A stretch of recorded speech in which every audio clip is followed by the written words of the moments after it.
Nobel Mendy Ousmane Sow ñu ngi leen di oui dégg. oui C'est important aussi ñu non wax si parce que ñu ngi def ay performances yi nga xamante il y a eu ça mérite ñu ciy yaatal pour aussi gars yi bàyyi ci xel. il y a eu une pré-liste de 55 joueurs avant que les sélectionneurs di dévoiler seen liste officielle CAF dañ lay wax ne que nga déposer une pré-liste de 55 joueurs. Joueurs ñi ngay tudd ñii nii ñëpp ils étaient dans la pré-liste. C'est pas une exclusivité. Mais loo xamante ne am na. Parce que sooy xool Pape il est toujours en déplacement.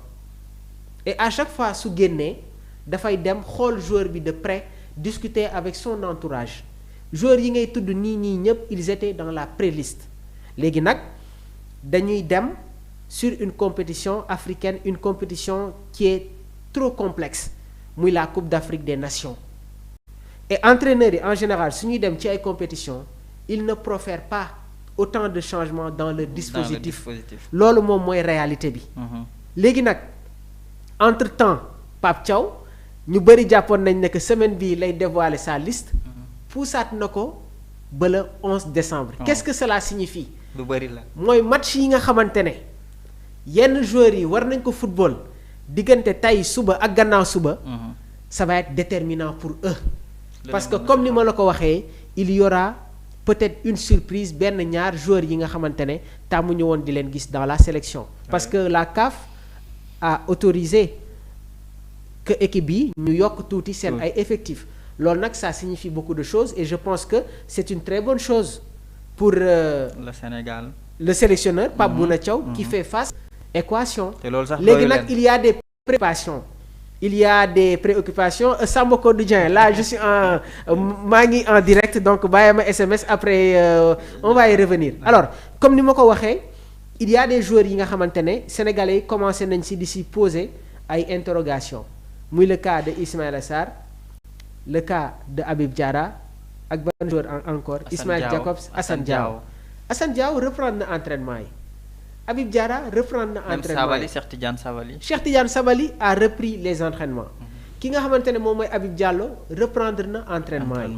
Ismaïla Sarr pour le moment moom moo reprendre gul entraînement bi mais les dernières nouvelles sont rassurantes. Il fera partie des joueurs yi nga xamante ne ñoom ñoo war a dem représenter le Sénégal en terre marocaine.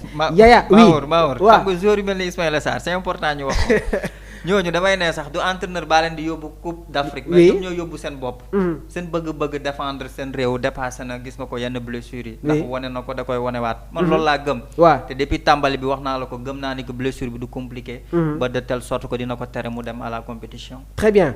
Ba tey dañuy ñëwaat tuuti ci tirage bi il y a des probabilités dans le chapeau 3 le Paraguay de retour pour la première fois depuis 2010 représente un adversaire solide en cas de qualification via les barrages. La Turquie aussi peut être une grosse menace pour le Sénégal. Léegi nag dañ leen di jox le tirage le plus abordable: Canada, Qatar, Nouvelle-Zélande. Donc sur ces 3 participations au mondial, les Lions ont été plutôt gâtés parce que en 2022 il y avait le Pays-Bas comme gros calibre. Équateur ak Qatar c'était abordable. Lors de la Coupe du Monde 2018 c'était un groupe boo xamante ne ñun ñëpp jàppoon nañ ne que l'équipe n'aura pas de problème pour se qualifier. Parce que Pologne la woon, le Japon ak la Colombie. Mais on a vu ce qui s'est passé. Léegi nag Sénégal mun na bokk ak poule ak équipe yi nga xamante ne ñoom ñoo bokk sur les pays organisateurs. Il y a le Canada.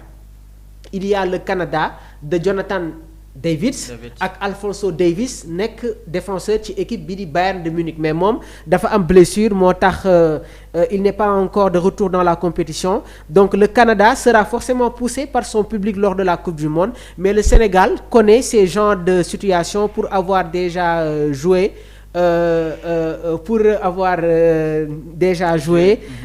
voilà bof Mahou Mandela. Je pense qu'il va nous rejoindre sur le plateau. Yaya, je pense que tu peux répondre à Mahou. Moom itamit il va nous rejoindre rapidement sur le plateau. Mais le Sénégal connaît ces genres de situations pour avoir déjà joué et gagné contre le pays organisateur lors du mondial 2022. Nooy analyser tey jii nii un pays comme le Canada. voilà Mamour. pays bu mel ni Canada. xam nga tey football ak pays organisateur c'est pas du tout évident. yombul te aussi Sénégal yàgg na ci am ay jafe-jafe. muy coupe d'Afrique. muy coupe du monde ak compétition yu bari. on a les images Yaya on a les images en direct de Washington. Donc gis ngeen ko noonu le sélectionneur de l'équipe nationale du Sénégal Pape Bouna Thiaw avec la délégation ñoom Abdoulaye Seydou le ministre des Sports voilà donc le président de la Fédération sénégalaise de football donc gis ngeen noonu les images en direct donc dans quelques instants rek tirage bi dina commencer donc il y a monsieur Abdoulaye Fall Pape Bouna Thiaw vêtu en tenue traditionnelle donc c'est au fait c'est une fête quoi, c'est beau. C'est une fête Yaya lii nii fête la et déjà il y a une émotion vraiment boo xamante ne waaw sa xol sedd na te affaire yi demagul fenn. affaire yi commencé gul surtout ça. waaw c'est important quoi vraiment macha allah. lii dafa rafet gis image yu mel nii. ça nous motive ça nous rassure aussi. xam nga compétition yu ni mel nga am une telle belle comment dirais-je.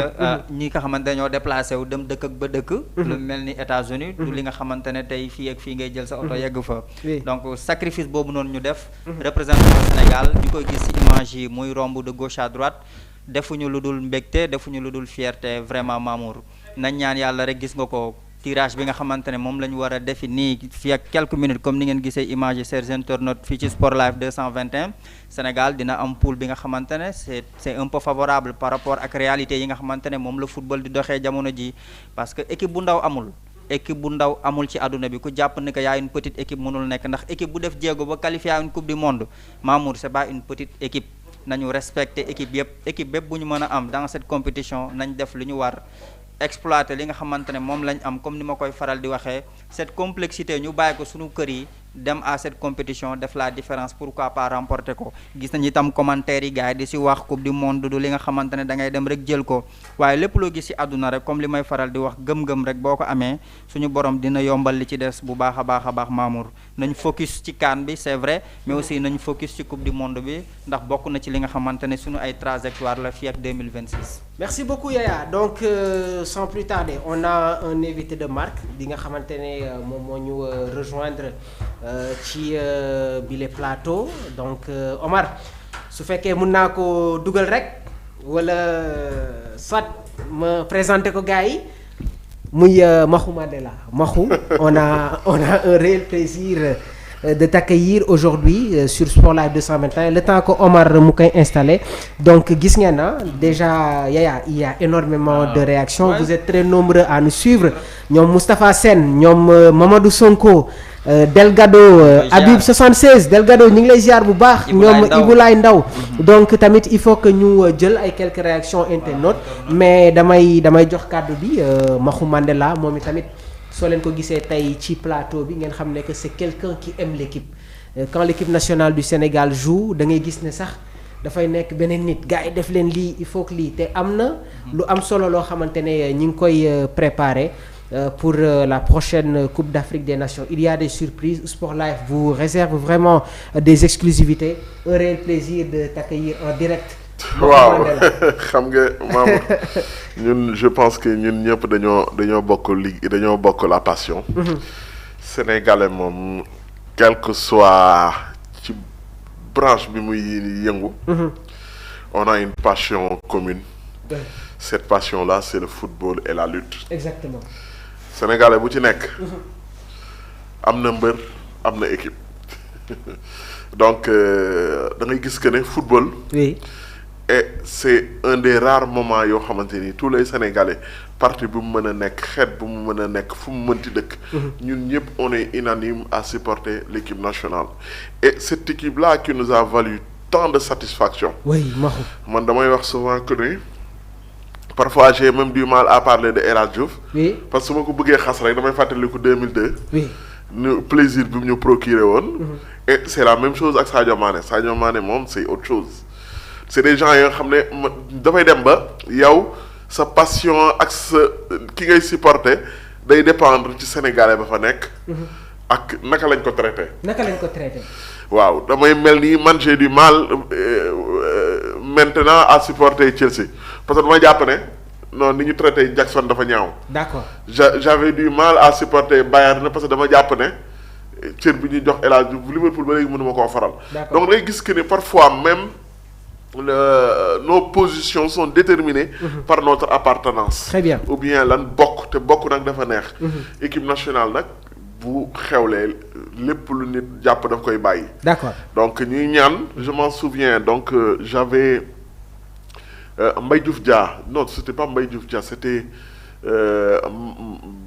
un dirigeant de l'équipe de la fédération je m'en souviens jour bi tirage bi amee en 2002 le matin Sud FM dafa organisé woon benn plateau muy wax naan ku waa ji di ko laaj ne mais yow est-ce que l'équipe c'était la France c'était l'équipe numéro 1 au monde amul y avait pas de France champion du monde champion d'Europe ñëw auréolé de ces 2 titres et mondial bi ñuy def tirage bi le matin journaliste bi laaj président fédération bi ne ko mais yow bu ñu tombé dans le groupe de la France nag waa ji ne ko waa léegi nag. mun nañu dajantewaat ak ñoom. mu ne ko mun nañu dajantewaat ak France man j'ai ce mun nañu dajantewaat ak Danemark am nga ko. man pour man. pressentiment boobu nga am ma mën nañoo dajeeg France. non seulement mën nañoo dajeeg France. mais souvent tirage souvent da ngay dajeeg ñi nga dajeeloon. jàppal ne mën nañoo dajeeg France. oui mën nañoo dajeeg tamit Hollande. mën nañoo dajeeg Hollande. waaw pour une revanche. alors France Hollande d'accord mais y a une équipe boo xamante ne tamit mi ngi ñëwaat dans l'actualité concernant la probabilité yow mi en tant que supporter du FC Barcelone yàgg supporter Lionel Messi l'Argentine. waaw l'Argentine fait partie des équipes favorites ah. l'Argentine. c'est les champions en titre l'Espagne waaw. l'Espagne c'est cette équipe.